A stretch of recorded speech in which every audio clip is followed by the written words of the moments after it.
یا رب صل. بسم اللہ الرحمن الرحیم نحمدہ ونصلی علی رسول الکریم. آج میں آپ کے سامنے انشاءاللہ سورہ ہود کا رکوع نمبر 5 اور 12ویں پارے کا بھی رکوع نمبر 5 انشاءاللہ اس کی تفسیر شروع کروں گا. اس کا لفظی ترجمہ مختصر گرامر کے ساتھ پچھلے ایپیسوڈ میں ہو چکا ہے. اعوذ باللہ من الشیطان الرجیم بسم اللہ الرحمن الرحیم وَإِلَىٰ عَادٍ أَخَاهُمْ هُودًا. اس سے پہلے والے رکوع میں اللہ نے نوح علیہ السلام کا واقعہ تفصیل سے بیان کیا تھا کہ کیسے قوم نے نافرمانی کی اور اللہ نے بالآخر ان کو تباہ و برباد کیا. اور نوح علیہ السلام کو جب کشتی سے اتارا تو اللہ نے ایک خوشخبری سنائی کہ آپ پر میری طرف سے سلامتی بھی ہوگی اور برکتیں بھی، اور آپ پر بھی اور جو لوگ آپ کے ساتھ ایمان لے کر آئے ہیں. لیکن ایک بات اللہ نے بتا دی کہ آپ کی نسلوں میں ایسے لوگ پیدا ہوں گے کہ جو دوبارہ گناہوں کی طرف آئیں گے، دوبارہ نافرمانی کی طرف آئیں گے، تو ان کو پھر دوبارہ میری طرف سے عذاب پہنچے گا. تو اب بہت ساری قومیں گزری ہوں گی، قرآن نے سب کا تذکرہ نہیں کیا. انہی قوموں میں سے جو نوح علیہ السلام کی نوح علیہ السلام کی اولاد میں جو قومیں پیدا ہوئیں، ان میں سے ایک قوم عاد تھی، جو بڑے طاقتور اور بڑے مضبوط لوگ تھے، اور یہ قوم ابراہیم علیہ السلام سے پہلے آئی ہے. تو قرآن اس قوم کا تذکرہ کرتا ہے، ان میں نافرمانی پھیل گئی، شرک پھیل گیا. تو قرآن کہتا ہے وَإِلَىٰ عَادٍ أَخَاهُمْ هُودًا، اور ہم نے عاد کی طرف ان کے بھائی ہود کو بھیجا. بھائی سے یہاں مراد ہے انہی کی قوم کے آدمی یا انہی کے ملک کے آدمی. تو قوم بھی ہو سکتی ہے اور یہ بھی ممکن ہے قوم نہ ہو، کنٹری ایک ہو، ایک بادشاہ ہو ان کا. تو اس میں بھیجا ہو اللہ نے ہود علیہ السلام کو. قال یا قومی، ہود علیہ السلام نے کہا اے میری قوم، اعبدوا اللہ، اللہ کی غلامی اختیار کرو. اس نے تمہیں پیدا کیا ہے تو اس کی غلامی اختیار کرو، اس کے علاوہ کسی کو معبود کیوں مانتے ہو؟ ما لکم من الہ غیرہ، اس اللہ کے سوا تمہارا کوئی معبود نہیں ہے. ان انتم الا مفترون، نہیں ہو تم مگر جھوٹ گھڑ رہے ہو، غلط باتیں کر رہے ہو کہ پتھروں کے بنے ہوئے بتوں کو تم نے جو پوجنا شروع کر دیا. اور میرے برحق ہونے کی ایک بہت بڑی دلیل یہ ہے کہ میں قوم کی مخالفت مول لے رہا ہوں، لیکن میں تم سے اس پر اجر کا مطالبہ نہیں کرتا، کیونکہ جو بھی باطل ہوتا ہے تو جو باطل آدمی ہوگا نا، وہ اپنے باطل نظریات کو پروموٹ کسی دنیاوی فائدے میں کر رہا ہوگا نا، تو میرا اس میں کوئی فائدہ نہیں ہے. ہر پیغمبر نے یہ دلیل دی ہے، نوح علیہ السلام نے بھی یہ دی. تو اس کو علماء کہتے ہیں یہ دلیل نہیں ہے، یہ تائید کے طور پر یہ بات کہی جاتی ہے. یعنی ایسا نہ ہو کہ آج کوئی بھی باطل اٹھ کے کہے کہ دیکھو اوٹ پٹانگ باتیں شروع کر دے اور کہہ دے کہ میں تم سے اس باتوں پر پیسے نہیں مانگ رہا تو یہ میرے برحق ہونے کی دلیل ہے. تو یہ برحق ہونے کی دلیل نہیں ہے. دلیل سے پہلے اپنا برحق ہونا ثابت کرنا ہوتا ہے، پھر یہ چیز اس دلیل کی تائید کے طور پر ہوتی ہے کہ یہ بھی ایک اس دلیل کو پختہ کرنے کی ایک چیز ہے. دلیل تو دلیل ہوتی ہے، جو معجزہ ہوتا ہے یا وہ جو دعویٰ کر رہے ہیں وہ دعوے کو دیکھا جاتا ہے کتنا سچا دعویٰ ہے، اس دعوے کے دلائل دیے جاتے ہیں. لیکن یہ سب چیزیں ہوتی ہیں مؤید، یعنی اس برحق ہونے کی مزید تائید کر رہی ہوتی ہیں. جیسے قرآن میں کہا ہے نا کہ تم سب لوگ جمع ہو کے محمد صلی اللہ علیہ وسلم کے بارے میں غور کرو، ان کو کوئی جنون تو نہیں ہے، ساری دنیا سے ٹکر لے کر یہ ایک بات کر رہے ہیں، تو کوئی دیوانے تو نہیں ہے نا یہ. تو ظاہر ہے یہ بھی ایک اس بات کی علامت ہے کہ کچھ تو ان کی دعوت کو تم سنو، ورنہ ان کو کیا ہو گیا کہ ساری دنیا سے ٹکر لی بھی ہے انہوں نے. تو یہ سب چیزیں تائیدات کہلاتی ہیں. تو یہاں بھی ہود علیہ السلام نے کہا یا قوم لا اسألکم علیہ اجرا، اے میری قوم میں تم سے کوئی اجر کا مطالبہ نہیں کرتا. تو یہ بھی میرے ایک برحق ہونے کی ایک بہت بڑی علامت ہے. ان اجری الا علی الذی فطرنی، نہیں ہے میرا اجر مگر اس ذات پر جس نے مجھے پیدا کیا. افلا تعقلون، تو تم عقل سے کام کیوں نہیں لیتے. ویا قوم استغفروا ربکم، اور میری قوم ابھی بھی مہلت ہے، تم اپنے رب سے استغفار کرو. میں تمہیں اپنی طرف نہیں بلا رہا، میں تمہیں خدا کی طرف دعوت دے رہا ہوں. توبہ استغفار کرو، اس بت پرستی سے توبہ کرو. ثم توبوا الیہ، پھر اسی کی طرف متوجہ ہو جاؤ، اس توبہ پر قائم رہنے کی کوشش کرو. اس سے تمہیں آخرت تو بعد میں ملے گی، دنیا میں بھی بڑی برکتیں ہوں گی. وہ برکتیں کیا ہیں؟ یرسل السماء علیکم مدرارا، مدرار کا مطلب موسلا دھار، موسلا دھار بارشیں اللہ آسمان سے برسائے گا، برکتیں پھوٹیں گی زمین سے، برکتیں نکلیں گی. وَيَزِيدُكُمْ قُوَّةً إِلَىٰ قُوَّتِكُمْ، تم جو پہلے سے ایک طاقتور قوم ہو، تمہاری اس قوت کے ساتھ مزید تمہاری قوت میں اضافہ کر دے گا. بالکل اس کی مثال ایسے جیسے نبی صلی اللہ علیہ وسلم نے جب عربوں کو دعوت دی نا اسلام کی، تو آپ نے بھی یہ بتایا کہ تم اگر یہ دعوت قبول کر لیتے ہو تو پوری دنیا تمہارے ماتحت ہو جائے گی، یعنی اس دعوت کو لے کے تم دنیا پہ چھا جاؤ گے. عرب بھی اس وقت مضبوط تھے، اپنے آپ کو سمجھتے تھے ہم بڑے طاقتور ہیں، کوئی ہم پہ حکومت نہیں کر سکتا. تو نبی نے کیا کہا؟ تم اسلام لے آؤ گے تو اور تمہاری قوت میں اضافہ ہو جائے گا. اور ہوا ایسا، وہ لوگ اسلام لے آئے، میجورٹی مسلمان ہو گئی، جس کا نتیجہ کیا نکلا کہ کیسی اللہ نے طاقت اور قوت دی اور خلافتیں چلی پھر مسلمانوں کی دنیا میں. تو یہی انداز ہود علیہ السلام بھی اختیار کر رہے ہیں کہ آخرت کا تو بعد میں فائدہ ہوگا، تم پہلے سے بڑے طاقتور لوگ ہو تو اللہ تمہاری طاقت میں کمی نہیں کرے گا، اس سے تمہاری خیر اور برکتوں میں اور زیادہ اضافہ ہو جائے گا. وَلَا تَتَوَلَّوْا مُجْرِمِينَ، اور پیٹھ مت پھیرو میری دعوت سے مجرم بن کے. پیٹھ پھیرو گے تو مجرم کہلاؤ گے. تو یعنی انہوں نے بتا دیا کہ اس میں تمہارا دنیا کا فائدہ بھی ہے، آخرت کا فائدہ بھی ہے. لیکن قوم ہٹ دھرم ضدی جواب میں کیا کہتی ہے؟ یا ہود ما جئتنا ببینۃ، اے ہود تو کسی واضح دلیل کے ساتھ ہمارے پاس نہیں آیا. یہ محض عناداً ضد میں کہا، کیونکہ ہمیں حدیث سے پتہ چلتا ہے کہ ہر پیغمبر کو اللہ نے معجزے دیے ہیں، ہر پیغمبر کو. تو یقیناً ہود علیہ السلام کو بھی دیے ہوں گے. ان معجزوں کو انہوں نے جادو کہہ کے ٹہلا دیا ہوگا، اور خود پیغمبر کی سیرت ایک معجزہ ہوتی ہے. اسی قوم میں پیغمبر میں ایک مقصد یہ بھی ہوتا ہے کہ قوم ان کو پہلے سے جانتی ہے. قوم جانتی ہے کہ 40 سال تک ان کی زبان سے کبھی جھوٹ نہیں نکلا، ان کا کیریکٹر ہمارے سامنے ہے، تو یہ غلط نہیں ہو سکتے. تو یہ ساری چیزیں اللہ دکھا چکا ہوتا ہے پہلے قوم کو. یہ سارے اس پیغمبر کے برحق ہونے کے دلائل ہوتے ہیں. لیکن قوم کیسے جواب میں ہر دھرم کہہ رہی ہے آپ کے پاس کوئی دلیل نہیں ہے. وما نحن بتارکی آلہتنا عن قولک، اور آپ کے کہنے سے ہم اپنے بتوں کو نہیں چھوڑ سکتے. ہمیں ان سے بڑی محبت ہے، ہمیں ان سے بڑا لگاؤ ہے. دیکھیں وہ بت جن کے صحیح ہونے کی ایک بھی دلیل نہیں ہے، ان کو چھوڑنے کے لیے تیار نہیں ہے. شیطان کیسے انسان کو گمراہ کرتا ہے. اور جس پیغمبر کو دیکھ رہے ہیں کہ ہمارے درمیان ہی یہ پلے بڑے ہوئے اور ان کی سیرت بے داغ ہے، ان کی اتنی معقول بات کا انکار کر رہے تھے. وہ تو کہنے لگے ہم آپ کے کہنے سے، یعنی آپ کی ہماری نظر میں اتنی ویلیو نہیں ہے کہ محض آپ کے کہنے سے ہم اپنے بتوں کو چھوڑ دیں. وما نحن لک بمؤمنین، اور نہیں ہیں ہم ایسے کہ آپ پر ایمان لے آئیں. یہ بھی انکار میں مبالغہ ہے. ایک تو یہ ہوتا نا کہ لسنا بمؤمن لک، یوں الفاظ کہہ دیتے کہ ہم آپ پر ایمان نہیں لے کر آئیں گے. لا نؤمن لک، ہم آپ پر ایمان نہیں لے کر آئیں گے، یہ بھی کہہ سکتے تھے. لیکن کیا کہہ رہے ہیں؟ ما نحن، ہم ایسے ہے ہی نہیں، لک بمؤمن، کہ آپ پر ایمان لے آئیں، یعنی آپ ہم سے امیدیں لگانا چھوڑ دیں. بلکہ ہم اس سے بڑھ کر ایک بات کرتے ہیں. وہ بات کیا کرتے ہیں؟ ان نقول، کہ آپ کہہ رہے ہو یہ بت کچھ نہیں کر سکتے. ہم تو کہہ رہے ہیں انہوں نے ہی تو آپ کو بگاڑا ہے. یہ معاذ اللہ آپ جو پوری قوم سے ٹکر لے کے پورے قبائل، پورے قوم سے ایک الگ چل رہے ہو، جس سے آپ کا ہر طرح کا بائیکاٹ ہو رہا ہے، آپ کا دنیا کا نقصان ہی نقصان ہو رہا ہے. اس میں سب سے الگ تھلگ ہو گئے، خاندانی رشتے آپ کے ٹوٹتے جا رہے ہیں. تو یہ جو نقصان آپ کو ہو رہا ہے نا، ہم سمجھتے ہیں کہ یہ ہمارے بت ہی آپ کو نقصان پہنچا رہے ہیں، کیونکہ آپ ان کو برا بھلا کہتے رہتے ہو.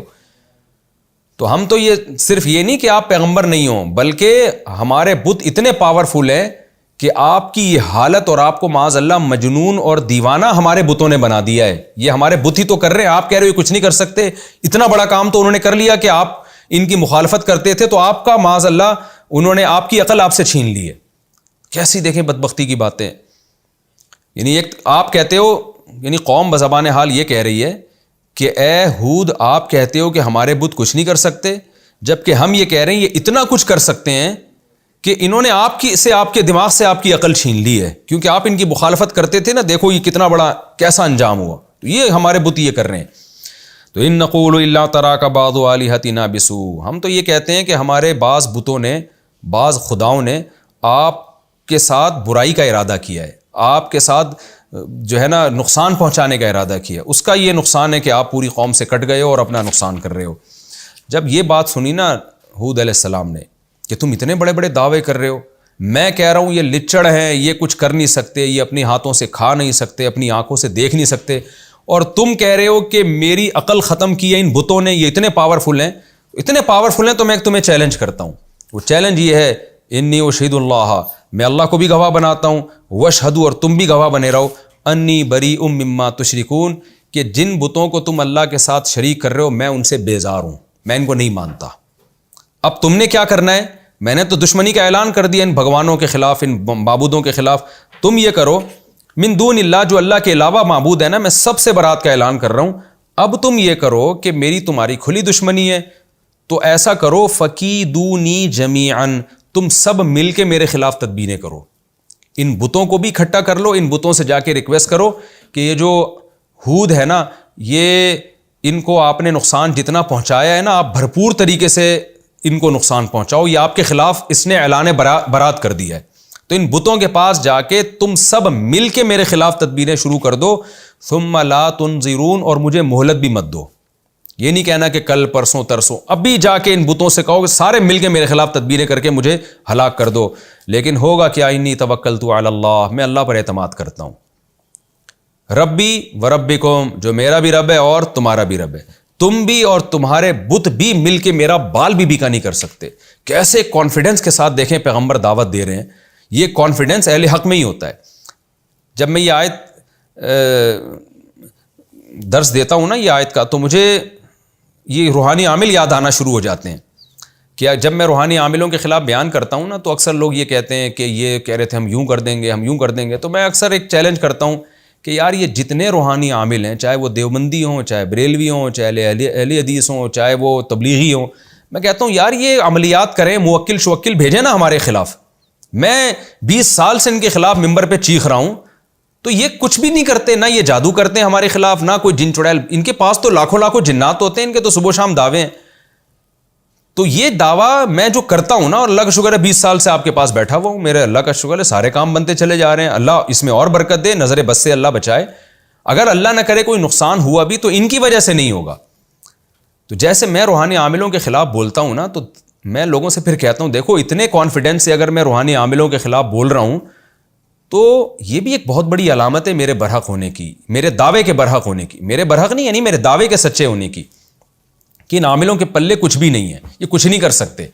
تو یہی بات تھی کہ جو ہود علیہ السلام نے کہی کہ تم کہہ رہے ہو کہ تمہارے بھگوان جو ہیں وہ انہوں نے میرا دماغ اچک لیا ہے، مجھے نقصان پہنچا دیا ہے، ارے بھائی بھرپور طریقے سے نقصان پہنچاؤ تم، اور تمہارے سارے بت جمع ہو جائیں، اور جو میرے خلاف تدبیر کر سکتے ہیں کریں، اور مجھے 1 سیکنڈ کی بھی مہلت نہ دیں، اور میں ان سے کھلی برات کا اعلان کرتا ہوں، میری کھلی دشمنی، میں نہیں مانتا ان کو، اب جو کرنا ہے تم کر کے دکھا دو، کچھ بھی نہیں ہوگا۔ کیوں نہیں ہوگا؟ انی توکلت علی اللہ ربی و ربکم، میں تو اللہ پر اعتماد کر رہا ہوں جو میرا بھی رب ہے اور تمہارا بھی رب ہے، ما من دابۃ الا هو آخذ بناصیتہا، اور اللہ کی طاقت اتنی ہے کہ زمین میں کوئی مخلوق ایسی نہیں ہے جس کی پیشانی کو اللہ نے جکڑا ہوا نہ ہو۔ یہ کنایہ ہے کہ ہر شخص اللہ کے کنٹرول میں ہے، تو جتنا اللہ نقصان پہنچانا چاہے گا اتنا نقصان ہو سکتا ہے، اللہ نہیں چاہے گا کچھ بھی نہیں ہو سکتا۔ تو مجھے تو اللہ نے تبلیغ کا حکم دیا ہے، میں دیتا رہوں گا، میں تمہارے جو ہے دھمکیوں سے ڈرنے والا نہیں ہوں، میں تمہاری دھمکیوں کی پرواہ نہیں کروں گا، کیونکہ تم مجھے اللہ کی مرضی کے بغیر کوئی نقصان نہیں پہنچا سکتے۔ اللہ چاہے گا تو ظاہر ہے وہ تو پھر جس طرح سے چاہے نقصان پہنچا دے، تمہارے دعووں سے کچھ نہیں ہوگا۔ تو یہ خود ہود علیہ السلام کے ایک برحق ہونے کی بہت بڑی دلیل تھی۔ آگے ہود علیہ السلام کہتے ہیں ان ربی علی صراط مستقیم، میرا رب سیدھے راستے پر ہے، میرا رب توحید کی دعوت دے رہا ہے، تمہارے بت شیطان تمہیں ان بتوں کے ذریعے شرک کے راستے پر بلا رہا ہے، تو میرا رب سیدھے راستے پر ہے، میں اس راستے پر چلوں گا جو میرے رب کا راستہ ہے، کیونکہ اسی راستے پہ چلنے سے رب ملے گا۔ فَإِن تَوَلَّوْا، اگر اس کے بعد بھی تم اعراض کرتے ہو، فَقَدْ أَبْلَغْتُكُم مَّا أُرْسِلْتُ بِهِ إِلَيْكُمْ، تو تحقیق جو پیغام اللہ نے مجھے دے کر بھیجا ہے وہ پیغام میں تم تک پہنچا چکا ہوں۔ وَيَسْتَخْلِفُ رَبِّي قَوْمًا غَيْرَكُمْ، تم اگر اللہ کی دعوت پر لبیک نہیں کہتے کوئی نقصان نہیں ہے، اللہ ایک ایسی قوم کو پیدا کر دے گا جو تمہارے علاوہ ہو۔ وَلَا تَضُرُّونَهُ شَيْئًا، اور جب اللہ تمہیں ختم کرے گا نا، برباد کرے گا، تم اللہ کو کوئی نقصان نہیں پہنچا سکتے۔ إِنَّ رَبِّي عَلَىٰ كُلِّ شَيْءٍ حَفِيظٌ، میرا رب ہر چیز پر نگہبان ہے۔ وَلَمَّا جَاءَ أَمْرُنَا نَجَّيْنَا هُودًا وَالَّذِينَ آمَنُوا مَعَهُ بِرَحْمَةٍ مِنَّا، اس سے پہلے یہ چل رہا تھا کہ ہود علیہ السلام قوم کو سمجھا رہے تھے، اور قوم کہہ رہی تھی کہ ہمارے بتوں نے آپ کے ساتھ کچھ ایسا کر دیا ہے جس کی وجہ سے معاذ اللہ آپ کو نقصان ہو گیا، اور آپ عجیب عجیب معاذ اللہ الٹی الٹی باتیں آپ کر رہے ہیں۔ تو اس پہ ہود علیہ السلام نے چیلنج کیا کہ میں تمہیں بھی چیلنج دیتا ہوں کہ میں تو ان بتوں سے بری ہوں، تم ان بتوں کے ساتھ مل کے جو میرے خلاف تدبیر کرنا چاہتے ہو کرو، اور مجھے 1 منٹ کی مہلت نہ دو۔ میں اللہ پہ توکل کرتا ہوں جو میرا بھی اور تمہارا بھی رب ہے۔ تو ان بتوں نے میرا کچھ نہیں بگاڑا، اگر یہ بگاڑ سکتے ہوتے تو اب بگاڑیں کچھ، میں تو ان کے خلاف اعلان برات کر رہا ہوں، اور میرا رب ہر چیز پر نگہبان ہے، سب کچھ اس کے کنٹرول میں ہے۔ تو قرآن کہتا ہے وَلَمَّا جَاءَ أَمْرُنَا، جب ہمارا حکم آ گیا، نَجَّيْنَا هُودًا وَالَّذِينَ آمَنُوا مَعَهُ بِرَحْمَةٍ مِّنَّا، ہم نے ہود کو بھی نجات دی اور جو لوگ ہود علیہ السلام کے ساتھ ایمان لائے تھے ان کو بھی ہم نے اپنی رحمت سے بچا لیا، وَنَجَّيْنَاهُم مِّنْ عَذَابٍ غَلِيظٍ، اور بہت سخت عذاب سے ہم نے اس قوم کو نجات دے دی، یعنی قوم سے مراد جو ایمان لائے تھے۔ وہ سخت عذاب کیا تھا اس کا سورہ الحاقہ میں بھی تذکرہ ہے اور بھی جگہوں پر۔ اما عاد فاہلکوا بریح صرصر عاتیہ، سرکش تیز آواز والی ہوا قوم عاد پہ چلی ہے، اور فاہلکوا بریح صرصر عاتیہ سخرها علیہم 7 لیال و8 ایام، 8 دن اور 7 راتوں تک وہ ہوا مسلسل چلتی رہی ہے، اور فَتَرَ الْقَوْمَ فِيهَا صَرْعَىٰ كَأَنَّهُمْ أَعْجَازُ نَخْلٍ خَاوِيَةٍ، اے مخاطب تو اگر اس قوم کو دیکھ لیتا تو ایسا لگتا کہ کھجور کے بڑے بڑے تنے ہیں جن کو، اور بڑے بڑے پہلوان ہیں جن کو اکھاڑے میں پچھاڑ کے زمین پہ گرایا گیا ہے۔ بہت طاقتور قداور قوم تھی، تو ایسے ہواؤں نے اکھیڑ اکھیڑ کے ان کو گرایا زمین پہ، پٹخ پٹخ کے ہلاک کیا۔ تو اس طرح سے اللہ نے اس قوم کو 7 دن تک مسلسل ان کے اوپر 7 راتیں اور 8 دن اس طرح مسلسل ان کے اوپر بہت بڑا طوفان مسلط ہوا ہے۔ اللہ تعالیٰ فرماتے ہیں وَتِلْكَ عَادٌ، اور یہ قوم عاد ہے، جَحَدُوا بِآيَاتِ رَبِّهِمْ، انہوں نے بھی اپنے رب کی آیات کا انکار کیا تھا، وَعَصَوْا رُسُلَهُ، اور پیغمبروں کی نافرمانی کی۔ اصل میں تو صرف ایک پیغمبر کی نافرمانی کی نا، ہود علیہ السلام، لیکن تمام پیغمبر وہ ایک دعوت میں مشترک ہوتے ہیں۔ ایک پیغمبر کا انکار سارے پیغمبروں کا انکار ہے، کیونکہ آپ اس کی دعوت نہیں مانتے تو سارے پیغمبروں کی دعوت کو جھٹلا رہے ہو۔ اس لیے قرآن نے یہ تعبیر کی کہ انہوں نے بھی پیغمبروں کی بات نہیں مانی۔ وَاتَّبَعُوا أَمْرَ كُلِّ جَبَّارٍ عَنِيدٍ، اور مانی کس کی بات؟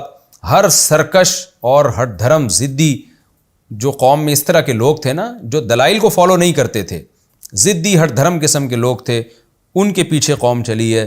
وَأُتْبِعُوا فِي هَذِهِ الدُّنْيَا لَعْنَةً، اور اس دنیا میں بھی ان کے پیچھے لعنت چلائی گئی ہے، یعنی جب تک دنیا قائم رہے گی لوگ قوم عاد کا اچھے الفاظ میں تذکرہ نہیں کریں گے، لعنت رہے گی ان کے اوپر۔ وَيَوْمَ الْقِيَامَةِ، اور قیامت کے دن بھی لعنت ہوگی۔ الا، خبردار سنو، اِنَّ عَادًا كَفَرُوا رَبَّهُمْ، قوم عاد نے اپنے رب کی نافرمانی کی۔ الا، خبردار سنو، بُعْدًا لِعَادٍ، قوم عاد پر بھی اللہ کی لعنت ہے۔ قوم ہود، جو ہود علیہ السلام کی قوم تھی۔ یہ جو قرآن کیوں اختتام کر رہا ہے الا کے لفظ سے، لوگوں کو بتا رہا ہے کہ تم جس چیز میں کامیابی سمجھتے ہو نا، کہ صرف دنیا کی ترقی اور خدا کو اور رسول کی تعلیمات کو اپنی ڈکشنری سے تم نے، اپنی زندگی سے تم نے نکال دیا ہے، تو اس کامیابی پہ اتراؤ نہیں۔ قوم عاد بہت کامیاب قوم تھی، بہت طاقتور لوگ تھے دوسرے مقام پہ۔ قوم سمود، قوم عاد، نوح علیہ السلام کی قوم، یہ سب کھاتے پیتے لوگ تھے، اس زمانے کے لحاظ سے ترقی یافتہ لوگ تھے یہ۔ لیکن رب کی نافرمانی کا انجام کیا ہوا؟ تو اللہ بار بار کہہ رہے ہیں سنو، خبردار، تِلْكَ عَادٌ، یہ تمہارے، یہ عاد ہے جس کا ہم نے ابھی تمہیں واقعہ سنایا، اور عرب تو وہاں سے گزرا بھی کرتے تھے قوم عاد اور قوم سمود کی بستیوں سے، ان کے کھنڈرات تو آج تک موجود ہیں۔ تو اللہ کہتے ہیں انہوں نے اپنے رب کی نافرمانی کی اور ان کا کیا انجام ہوا۔ یہ رکوع ہمارا کمپلیٹ ہوا، مختصر رکوع تھا، اس کا بھی وہی حاصل ہے، وہی اعتراضات۔ تو اس سے معلوم ہوتا ہے کہ جو نوح علیہ السلام پر اعتراض کیے گئے وہی اعتراضات قوم ہود، حضرت ہود علیہ السلام پر بھی کیے گئے، اور اسی نوعیت کے اعتراضات آج بھی لوگ کرتے ہیں۔ ہم اگلے رکوع کی طرف چلتے ہیں، سورہ ہود کا رکوع نمبر 6 اور 12ویں پارے کا رکوع نمبر 6۔ اس کا بھی انشاءاللہ پہلے میں مختصر لفظی ترجمہ کروں گا مختصر گرامر کے ساتھ، پھر انشاءاللہ اس کی تفسیر ہوگی۔ اعوذ باللہ من الشیطان الرجیم، بسم اللہ الرحمن الرحیم۔ میں کہتا تو یہ ہوں کہ صرف بسم اللہ پڑھنی چاہیے، لیکن پھر اعوذ باللہ بسم اللہ شروع کر دیتا ہوں، زبان پہ اعوذ باللہ کا لفظ جاری ہو گیا ہے، لیکن قرآن کی جب بالکل تلاوت کی ابتدا کریں تو پھر اعوذ باللہ بسم اللہ پڑھنی چاہیے، درمیان سے ہو تو صرف بسم اللہ کافی ہے۔ وَإِلَىٰ ثَمُودَ أَخَاهُمْ صَالِحًا، اور قوم سمود کی طرف ہم نے ان کے بھائی یعنی ان کی قوم کے فرد صالح کو بھیجا۔ قال یا قومی، کہا اے میری قوم، اعبدوا اللہ، اللہ کی عبادت کرو، ما لکم من الہ غیرہ، اس اللہ کے سوا کوئی عبادت کے لائق نہیں ہے۔ ہوا انشأکم من الارض، اس نے زمین سے تمہیں پیدا کیا ہے، کتنی بڑی قدرت ہے اس کی، زمین سے تمہیں نکالا ہے اس نے، انشاء کہتے ہیں ابتدان پیدا کرنا۔ واستعمرکم، استعمار کا معنی آباد کرنا، معمار عمارت کو کہتے ہیں نا، تو استعمار آباد کرنا، وَاسْتَعْمَرَكُمْ فِيهَا، اور اسی زمین میں اس نے تمہیں بسا دیا، آباد کر دیا، فَاسْتَغْفِرُوهُ، پس اسی سے اپنے گناہوں کی معافی مانگو جو تم سے کوتاہیاں ہوئی ہیں، ثُمَّ تُوبُوا إِلَيْهِ، پھر اسی کی طرف متوجہ رہو، إِنَّ رَبِّي قَرِيبٌ مُجِيب، بے شک میرا رب قریب بھی ہے اور جواب دینے والا بھی ہے، اسے مانگو گے وہ تمہاری پکار کا جواب دے گا۔ قالوا یا صالح، اتنی خوبصورت دعوت صالح علیہ السلام کی، اتنی پیاری بات، جواب میں قوم کیا کہہ رہی ہے؟ یا صالح، اے صالح، قد کنت فینا مرجوا قبل ھذا، تحقیق تو تھا فینا ہمارے درمیان، مرجوا قابل امید، رجا عربی میں امید کو کہتے ہیں، مرجو مقتول کی طرح، وہ شخص جس سے امیدیں لگائی جائیں، یعنی تجھ سے بڑی امیدیں لگائی ہوئی تھی، تو ہم میں ایک ایسا شخص تھا جس سے ہماری بڑی امیدیں وابستہ تھیں، قبل ھذا، اس سے پہلے، تو جس طرح کی باتیں کر رہا ہے نا، اس سے پہلے تو ہم تجھ سے بڑی امیدیں لگا کے بیٹھے ہوئے تھے۔ تفسیر میں اس کا مطلب بتاؤں گا انشاءاللہ۔ اتنہانا، نہیں ہے ینہا، نہا ینہا کا معنی روکنا، تنہا تو ہمیں روکتا ہے، نہ ہمیں، کیا تو ہمیں روکتا ہے، ان نعبدا، کہ ہم عبادت کریں، ما یعبد آباؤنا، ان معبودوں کی جن کی ہمارے باپ دادا عبادت کرتے تھے، یعنی تو ہمیں اس کام سے روک رہا ہے کہ ہم اپنے باپ دادا کے معبودوں کو چھوڑ دیں۔ وَإِنَّنَا، اور بے شک ہم، لفی شکن، شک میں ہیں، مما، اس دعوت سے، تدعونا، جس کی طرف تو ہمیں بلا رہا ہے، الیہ، جس کی طرف تو ہمیں جس بات کی طرف بلا رہا ہے، ہم یقیناً اس کے بارے میں شک میں ہیں، مریبن، ایسے شک میں ہیں جس نے ہمیں شک میں ڈالا، یہ تاکید کے لیے، ارابا یریبو ارابتن، اصل میں تھا اریبا یریبو اریابن، شک میں ڈالنا، ریب شک کو کہتے ہیں نا، قرآن میں آتا ہے لا ریب فیہ۔ تو جس چیز کی طرف تو ہمیں دعوت دے رہا ہے، ہم اس کے بارے میں شک ڈالنے والے شک میں پڑے ہوئے ہیں، یعنی میں تیری دعوت پر یقین نہیں ہے۔ قال یا قومی، صالح علیہ السلام نے کہا، اے میری قوم، ارأیتم، تم بتاؤ تو صحیح، ان کنت علی بینۃ من ربی، اگر میں اپنے رب کی طرف سے واضح دلیل پر ہوں، صحیح بات پر ہوں، میں دلیل ہے میرے پاس صحیح ہونے کی، وآتانی منہ رحمتاً، اور اس نے مجھے اپنی طرف سے رحمت بھی دی ہے، یعنی نبوت بھی دی ہے، فمن ینصرنی من اللہ، تو کون ہے جو اللہ سے میری مدد کرے گا، یعنی اللہ سے بچا کے میری مدد کرے گا، ان عصیتہ، اگر میں اس اللہ کی نافرمانی کروں گا، فما تزیدوننی، پس تم زیادہ نہیں کر رہے، زیادہ یزیدو کا معنی اضافہ کرنا، تزیدونا، تم اضافہ کر رہے ہو، نی میرے بارے میں، یعنی ما تزیدوننی، تم مجھے بڑھا نہیں رہے، غیر تخسیر، سوائے خسارے کے، یعنی خسارے کے لحاظ سے تم کچھ اضافہ نہیں کر رہے مجھ میں، خسارہ تخسیر باب تفعیل کا مطلب بھی خسارہ، یعنی تم جس طرح کی باتیں کر رہے ہو اس سے تم یہ چاہ رہے ہو کہ میرے خسارے کے علاوہ کسی اور چیز میں اضافہ نہ ہو، تم مجھے نقصان پہنچانا چاہ رہے ہو، یعنی اگر میں تمہیں فالو کروں گا تو مجھے نقصان ہوگا۔ وَيَا قَوْمِ، اور اے میری قوم، هَذِهِ نَاقَةُ اللَّهِ، یہ اللہ کی اونٹنی ہے، لَكُمْ آیَةً، جو تمہارے لیے ایک نشانی ہے، فَذَرُوهَا، فا الگ ہے، ذرو الگ ہے، وَذَرَ يَذَرُ، اصل میں وَذَرَ يَوْذَرُ تھا، اس کا معنی ہوتا ہے ترک کر دینا، چھوڑ دینا، فَذَرُوهَا، اس اونٹنی کو تم چھوڑ دو، تَأْكُلْ فِي أَرْضِ اللَّهِ، کہ یہ اللہ کی زمین میں کھاتی رہے، اس کو کھانے دو، اپنے حال پہ چھوڑ دو، وَلَا تَمَسُّوهَا بِسُوءٍ، اور برائی کے ساتھ اس کو مت چھوؤ، اس کو نقصان پہنچانے کی کوشش مت کرو، فَيَأْخُذَكُمْ عَذَابٌ أَلِيمٌ، تو تم پر دردناک، فَيَأْخُذَكُمْ عَذَابٌ قریب، تو تم پر ایک ایسا عذاب آ جائے گا جو بہت قریب ہے، بہت جلد تم پر عذاب آ جائے گا۔ فَعَقَرُوهَا، انہوں نے اونٹنی کی ٹانگیں کاٹ ڈالی، عقر یعقر کا معنی ہوتا ہے ٹانگیں کاٹ ڈالنا، قوم نے اونٹنی کی ٹانگیں کاٹ ڈالی۔ فقالا، سمود علیہ السلام نے کہا، تمتعوا فی دارکم ثلاثۃ ایام، اپنے گھروں میں 3 دن تک تم فائدے اٹھاؤ، مزے اڑاؤ، ذالک وعد، یہ اللہ کا وعدہ ہے، غیر مکذوب، جو جھوٹا نہیں ہے، مکذوب وہ چیز جو جھوٹی ہو، جس میں جھوٹ بولا گیا ہو، یہ جھوٹا وعدہ نہیں، یہ سچا وعدہ ہے، 3 دن تک تم اس دنیا کے مزے اڑاؤ گے، کیا مطلب، اس کے بعد اللہ کا عذاب آئے گا۔ فلما جاء امرنا، جب ہمارا حکم آ گیا، نجینا صالحا، ہم نے صالح کو نجات دی، والذین آمنوا معہ، اور ان لوگوں کو بھی ہم نے نجات دی جو صالح علیہ السلام کے ساتھ ایمان لائے تھے، برحمت منا، اپنی طرف سے رحمت کی وجہ سے، ہم نے اپنی طرف سے ان پر رحم کرتے ہوئے ان کو نجات دے دی۔ عذاب سے بھی نجات دی، ومن خزی یومئذ، اور اس یومئذ کا مطلب یوم اذ کان کذا، جس دن ایسا عذاب آیا نا اس دن کی رسوائی سے بھی ہم نے ان کو بچا لیا. یعنی ہم نے صالح علیہ السلام اور ایمان لانے والوں کو نجات دی، ومن خزی یعنی عذاب سے بھی نجات دی، ومن خزی یومئذ، اور اس دن کی ذلت سے بھی ہم نے ان کو بچا لیا. ان ربک، بے شک تیرا رب، هو القوی، بہت طاقتور ہے، العزیز، ہر چیز پر غالب ہے. وَأَخَذَ الَّذِينَ ظَلَمُوا، اور پکڑ لیا ان لوگوں کو جو ظالم تھے، الصیحہ، ایک آواز نے، چیخ کو کہتے ہیں صیحہ. فَأَصْبَحُوا فِي دِيَارِهِمْ، پس وہ ہو گئے اپنے گھروں میں، جاثمین، اوندھے منہ پڑے ہوئے تھے صبح کے وقت سب کے سب. كَأَن لَّمْ يَغْنَوْا فِيهَا، گویا کہ وہ کبھی اس بستی میں رہے ہی نہیں ہیں، ایسا نام و نشان مٹا دیا. الا، خبردار سنو، ان ثمود کفروا ربہم، ثمود نے اپنے رب کی نافرمانی کی. الا، خبردار سنو، بعدا لثمود، قوم ثمود پر بھی اللہ کی لعنت، وہ بھی اللہ کی رحمت سے دور ہو گئے. یہ رکوع نمبر 6 12ویں پارے کا اور سورہ ہود کا رکوع نمبر 6 کا میں نے لفظی ترجمہ مختصر گرامر کے ساتھ کیا. اب ہم انشاءاللہ اس تفسیر کی طرف چلتے ہیں. وَإِلَىٰ ثَمُودَ أَخَاهُمْ صَالِحًا، پچھلے رکوع میں قوم ہود کا تذکرہ تھا کہ نوح علیہ السلام کی نسلوں میں اللہ نے ہود علیہ السلام کی قوم پیدا کی، اس قوم کو اللہ نے تباہ کیا، ہود علیہ السلام اور ایمان والوں کو بچایا. پھر نئی قوم دنیا میں آئی، پھر ان کی نسلوں میں قوم ثمود آئی. قوم ثمود بھی طاقتور لوگ تھے، یہ بھی آہستہ آہستہ بت پرستی اور شرک میں لگ گئے، خدا کی نافرمانی اور بغاوتوں میں لگ گئے. تو اللہ کہتے ہیں ہم نے ان کی طرف صالح علیہ السلام کو بھیجا. قال یا قومی، صالح علیہ السلام کا بھی وہی انداز جو نوح علیہ السلام کا انداز اور جو ہود علیہ السلام کا انداز، ایک ہی انداز اور ایک ہی دعوت. اعبد اللہ، اللہ کی غلامی کرو.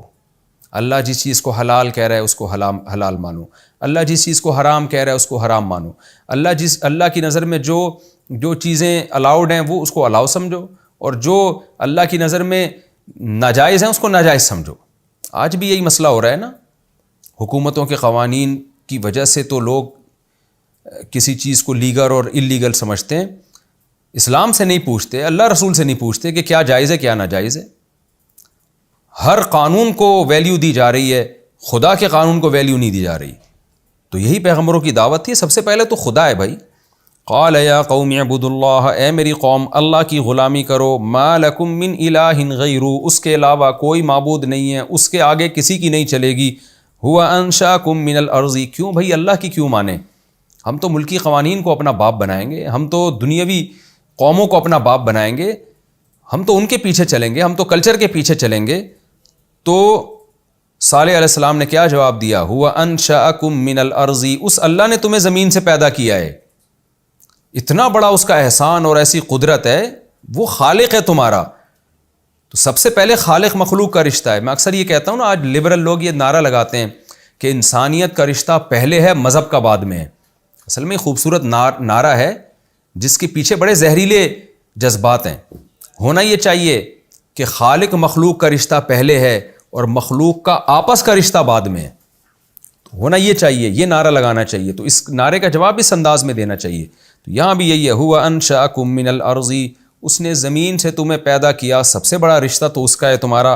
واستعمرکم فیہا، پیدا کر کے چھوڑ نہیں دیا بلکہ اس زمین میں تمہیں آباد کیا، وسائل دیے، اسباب دیے، جس سے آج زمین کو تم نے آباد کیا، تمہیں بھی زمین میں اس نے پھیلا دیا. فاستغفروہ، لہذا اس سے توبہ استغفار کرو. ہونا تو یہ چاہیے تھا تم سے جو گناہ ہوا فوراً عذاب آ جاتا، لیکن اللہ نے مجھے بھیجا ہی اس لیے کہ تمہیں ایک مہلت ملے، اور جو تم میں ایمان لانا چاہتے ہیں لے آئیں تاکہ عذاب سے بچ جائیں. تو لہذا میں تمہیں دعوت دے رہا ہوں، فاستغفروہ، اب تک جو جرم ہو چکے اس پہ اللہ سے توبہ استغفار کرو. ثم توبوا الیہ، پھر اسی کی طرف متوجہ رہو، آئندہ زندگی اسی کے حکام کے مطابق گزارو.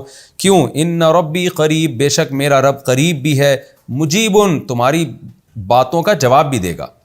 اس کے غلام بن کے زندگی گزارو، جو مانگو گے وہ تمہیں ملے گا، اور وہ تمہارے قریب ہے، دور نہیں ہے تم سے. تو اتنی پیاری دعوت کا جواب کیا؟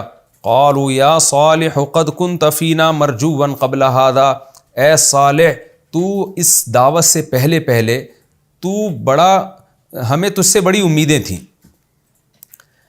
یعنی بس جیسے بالکل یہی تانا آج بھی دیا جاتا ہے نا، آپ کے بچوں میں کوئی ذہین بچہ ہو جس کے بارے میں آپ کو یہ ہو کہ یہ خوب کمائے گا پیسے، نہ نماز کی پرواہ کرے گا، نہ روزے کی پرواہ کرے گا، اور یہ ملک اور قوم کی ترقی کا ذریعہ بنے گا، بہترین سائنسدان بنے گا، بہترین افسر بنے گا، یہ خوب ملک کو معاشی ترقی دلائے گا اور ہمارے خاندان کی بھی برکتوں کا سبب بنے گا، اور وہ مولوی بن کے بیٹھ جائے اور وہ جناب اللہ رسول کی باتیں شروع کر دے. وہ ترقی کی راہ میں رکاوٹ نہیں ڈالے، نہ ترقی میں رکاوٹ بنے، نہ خود ترقی سے پیچھے ہٹے، لیکن وہ ساتھ ساتھ وہ ایک ہے بھائی میں اس ترقی کو مانتا ہوں جس میں اللہ رسول کی مخالفت نہ ہو، سب سے پہلے تو آخرت کی تیاری کرو، یہ باتیں شروع کر دے. تو سیم یہی تانا آج خاندان والے اور قوم والے اس کو دیں گے کہ یار ہم تو تم سے بڑی امیدیں لگا کے بیٹھے ہوئے تھے، تمہارے اندر تو بڑی قابلیت تھی، تمہاری صحت بڑی اچھی تھی، تمہارا دماغ بہت اچھا تھا، کیا تم مولویوں کے چکر میں پڑ گئے ہو، کیا تم اللہ رسول کی، یہ تو دقیانوس لوگوں کی باتیں ہیں. بالکل یہی انداز تھا جو آج ہمارا انداز ہے نا، وہی انداز صالح علیہ السلام کی قوم کا انداز تھا. صالح علیہ السلام کی قوم نے دیکھا صالح علیہ السلام ہماری قوم کے ذہین ترین آدمی تھے اور ہماری قوم کے صحت مند آدمی تھے، اور پیغمبر ہمیشہ قوم میں اچھے خاندانوں میں پیدا ہوتے ہیں جن کی بڑی عزت ہوتی ہے.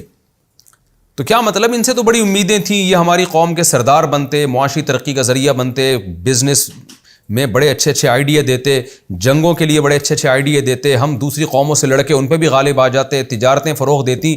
تو اے صالح قد کنت فینا مرجوا قبل ھذا، اس سے پہلے تو ہمیں تجھ سے بڑی بڑی امیدیں قائم تھیں، تو کیا باتیں تو نے شروع کر دی ہیں کہ بتوں کو چھوڑ دو، اللہ کی عبادت کرو، جس چیز کو اللہ حلال کہے اس کو حلال سمجھو، جس سے روکے اس سے رک جاؤ. یہ کس طرح کی تو نے باتیں شروع کر دی ہیں؟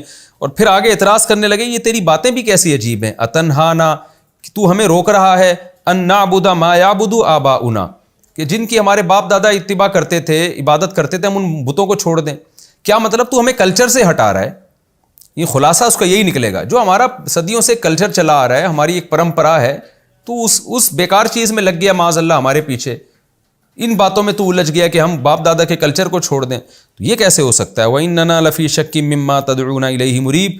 اور جس دعوت تو ہمیں جو دعوت دے رہا ہے نا، توحید کی دعوت اور اللہ رسول کی اطاعت کی دعوت، اس دعوت کے صحیح ہونے میں بھی ہمیں یقین نہیں ہے. یہ بھی ہم اس بارے میں بھی شک میں مبتلا ہیں. اصل میں یہ کہا جاتا ہے ایک تنزل کر کے نا کہ ہم یقین نہیں ہے، مقصد یہ ہوتا ہے کہ ہمیں اس کے غلط ہونے کا یقین ہے. لیکن بعض دفعہ انسان ایک تھوڑا سا مہذب انداز اختیار کر لیتا ہے کہ ہمیں تو کون سے تیری دعوت پہ ہمیں یقین ہے جو جس کی طرف تو ہمیں بلا رہا ہے. تو ہم تو بلکہ الٹا تجھے ملامت کر رہے ہیں کہ اچھا بھلا آدمی تھا اور کدھر بہک گیا ہے تو. کتنی پیاری صالح علیہ السلام کی دعوت تھی اور اس کا کیسا بیہودہ جواب دیا.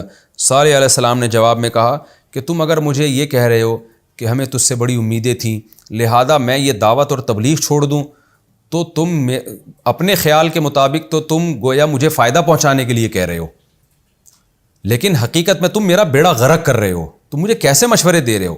یا قومی بتاؤ تو صحیح، ارأیتم ان کنت علی بینۃ من ربی، تم بتاؤ تو صحیح اگر میں اپنے رب کے طرف سے واضح دلیل پر ہوں، یعنی میرے پاس رب کی طرف سے واضح دلیل ہے کہ یہ شرک غلط چیز ہے، توحید صحیح راستہ ہے، اور اللہ رسول کی مان کے چلنا ہے، جس نے تمہیں پیدا کیا ہے جس اللہ نے، اس کی مان کے چلنا ہے.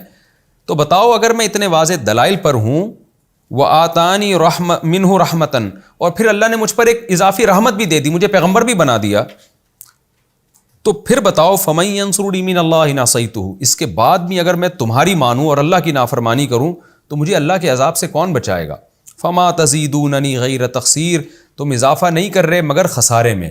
اپنے دعویٰ تم یہ کر رہے ہو کہ میں تبلیغ چھوڑ دوں اور جو تمہیں مجھ سے امیدیں تھیں میں وہ امیدیں پوری کر کے دکھا دوں، قوم کو ترقی کی راہ پہ ڈال دوں، لیکن حقیقت یہ کہ تم میرا بیڑا غرق کر دو گے اس طرح کے مشورے دے کے، یعنی تم یہ بیڑا غرق کرنا چاہ رہے ہو. وَيَا قَوْمِ، اور جو تم بار بار نشانیاں مانگتے ہو، یہاں تو تذکرہ نہیں ہے لیکن دوسرے مقام پہ اللہ نے جب واقعہ ذکر کیا تو اس میں یہ بات ہے کہ بار بار وہ قوم کہتی رہی کہ اگر آپ نبی ہیں تو کوئی معجزہ دکھائیں نا، معجزہ دکھائیں. تو جب بہت زیادہ ہو گیا تو پھر صالح علیہ السلام نے کہا کیا معجزہ مانگتے ہو؟ انہوں نے بیہودہ ایسے ہی بیٹھے بیٹھے کہہ دیا جیسے بیہودہ بات ہوتی ہے نا کہ اس پہاڑ سے اونٹنی نکال دو، منہ میں نہیں جو کچھ بھی آ جائے. آدمی مطالبہ کرتے ہوئے بھی سوچتا ہے نا میں کیا کہہ رہا ہوں.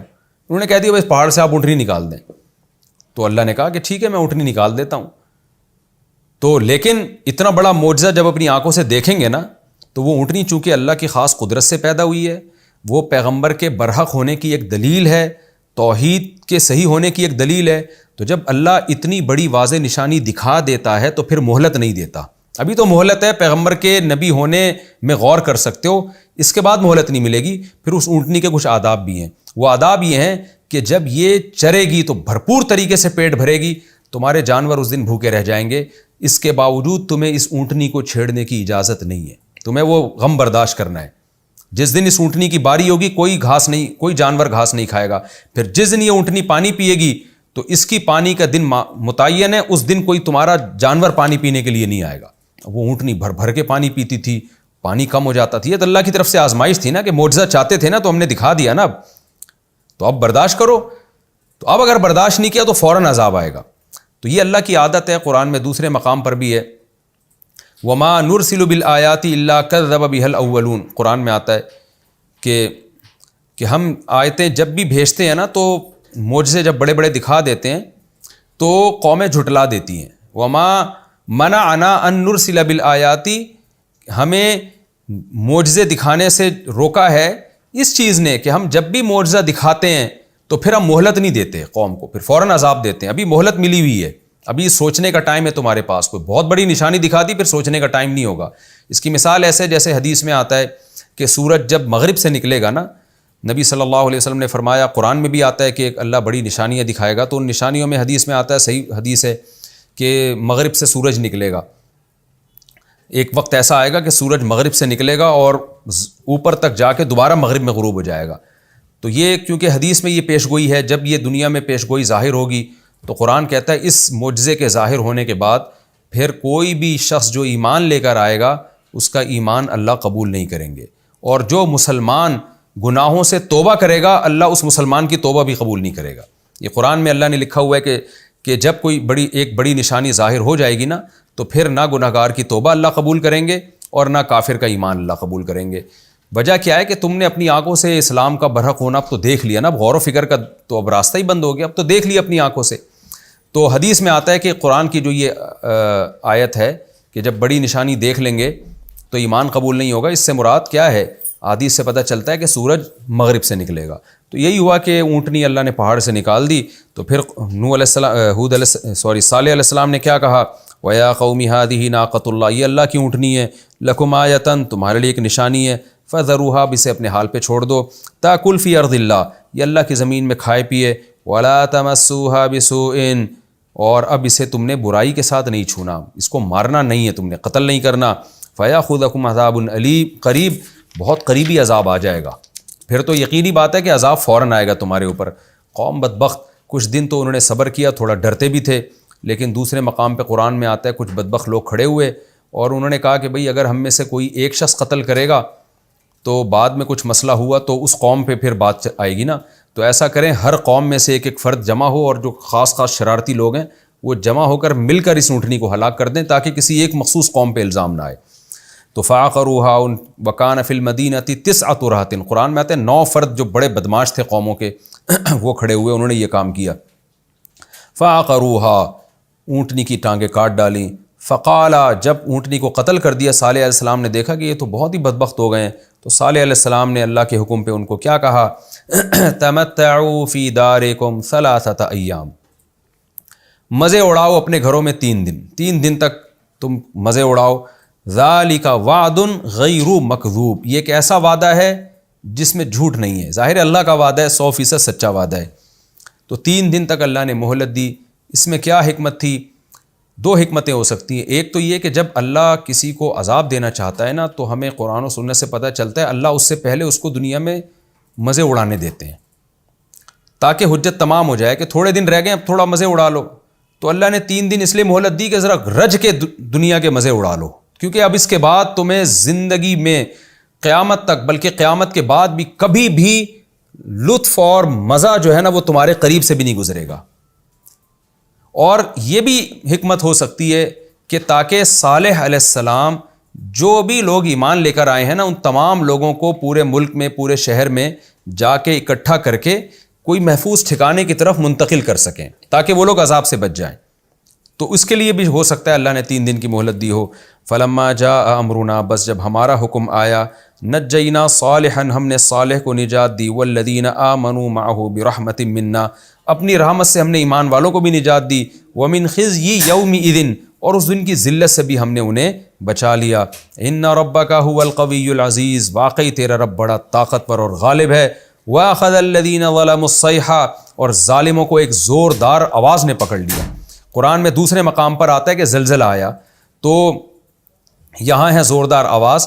تو علماء نے تطبیق دی ہے کہ حضرت جبریل یا حضرت اسرافیل یا کوئی بھی فرشتے نے زور سے آواز ماری، اس آواز کی وجہ سے زمین پہ زلزلہ آیا اور پوری قوم تباہ ہو گئی. فاصبحوا فی دیارہم جاثمین، اور اپنے گھروں میں اوندھے پڑے ہوئے تھے. کأن لم یغنوا فیہا، گویا کہ کبھی اس بستی میں رہے ہی نہ ہوں. الا، اللہ نے اس رکوع کو بھی اسی انداز میں ختم کیا کہ دیکھو خبردار سنو، ان ثمود کفروا ربہم، قوم سمود نے بھی رب کی نافرمانی کی ہے. تو نافرمان قوم بچتی نہیں ہے. الا بعدا لثمود، خبردار سنو قوم سمود پر بھی اللہ کی لعنت.